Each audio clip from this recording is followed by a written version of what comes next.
Bonsoir, notre invité de ce soir est un écrivain, un journaliste. Il est aussi un passionné d'histoire, un musicien, un gastronome, un érudit, mais il est avant tout un ardent défenseur de la culture niçoise. Ce soir, nous recevons Alex Benvenuto.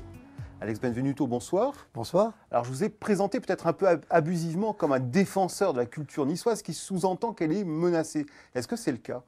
Elle n'est pas menacée, elle se développe de plus en plus et j'en suis ravi.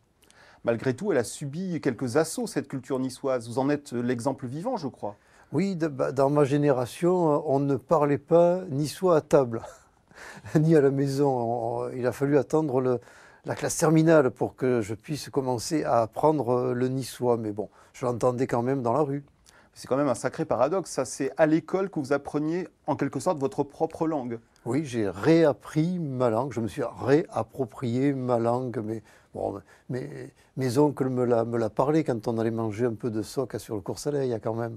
Mais pourquoi c'était totalement interdit de parler la langue nissarde dans la vie courante ? Parce que pour faire des études, entre guillemets, il fallait parler français, et puis bon, c'était comme ça.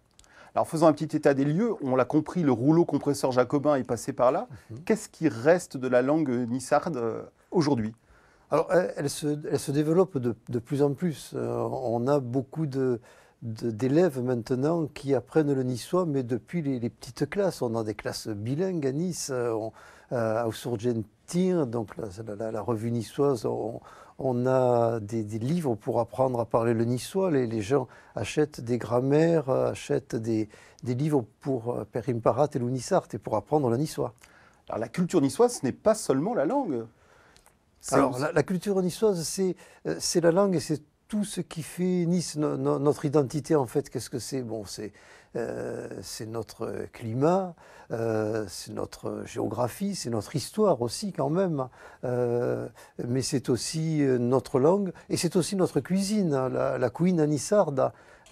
On n'a que 2 cuisines labellisées en France, la lyonnaise et la niçoise, on en est très fiers. Alors, vous êtes, je crois, l'auteur d'un guide amoureux du Vieux-Nice. Amoureux, ça veut dire qu'il y a un vrai lien presque charnel à ce petit coin de territoire. Oui, c'est exactement ça. Quand on se promène dans le Vieux-Nice, bon, on est différent, on retrouve... Alors c'est intéressant parce que dans le Vieux-Nice, on retrouve à la fois l'âme niçoise, les vendeuses de poissons ou les commerçants de Vieux-Nice. On y retrouve aussi le Vieux-Nice cosmopolite. J'ai retrouvé des textes de Matisse disant qu'il se promenait dans le Vieux-Nice avec Jules Romain, Maeterlinck et Stefan Zweig. Bon, moi, ça me plaît d'imaginer ces gens-là en train de manger un peu de soca dans le Vieux-Nice. Mais qu'est-ce que c'est être niçois ? Parce qu'on n'est ni tout à fait provençal, ni italien, ni complètement français. On est qui finalement ? On est niçois, on est le comté de Nice. On est autour de cette histoire qui nous a fait détacher de la France en 1380, qui nous a re-annexé en 1860, mais c'est une culture qui correspond à ce que je vous ai raconté, notre géographie, notre histoire, notre cuisine, notre langue. Et on est niçois parce qu'on aime Nice. Moi, je trouve ridicule de dire il faut 5 générations pour être niçois. Non, on est à Nice depuis quelques années, on aime Nice, ben on est niçois. Oui, vous appelez Benvenuto, vous portez bien votre nom. En fait, vous êtes le tenant d'une vision, on va dire, ouverte de l'identité niçoise. Oui, il faut aimer Nice pour être niçois, point barre. Alors, je vais me faire l'avocat du diable, mais est-ce que vous ne menez pas un combat d'arrière-garde ? Parce qu'après tout, les petits Niçois là d'aujourd'hui, ils mangent des hamburgers, ils regardent des mangas japonais à la télévision. Est-ce que finalement, ce n'est pas un combat dépassé ?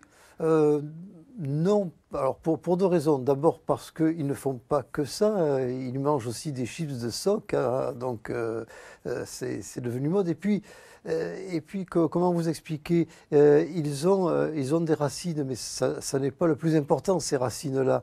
Ce qui est important, même pour les Niçois de ma génération, c'est que ces racines servent à donner des branches et des fruits. Moi, ce qui m'intéresse, ce sont les fruits pour ces jeunes et nouveaux Niçois. Bon, mais on va se quitter sur cette belle métaphore. Comment dit-on bonsoir en niçois ? On dit buona serada, Bon. buona serada, entui, bonsoir à tous.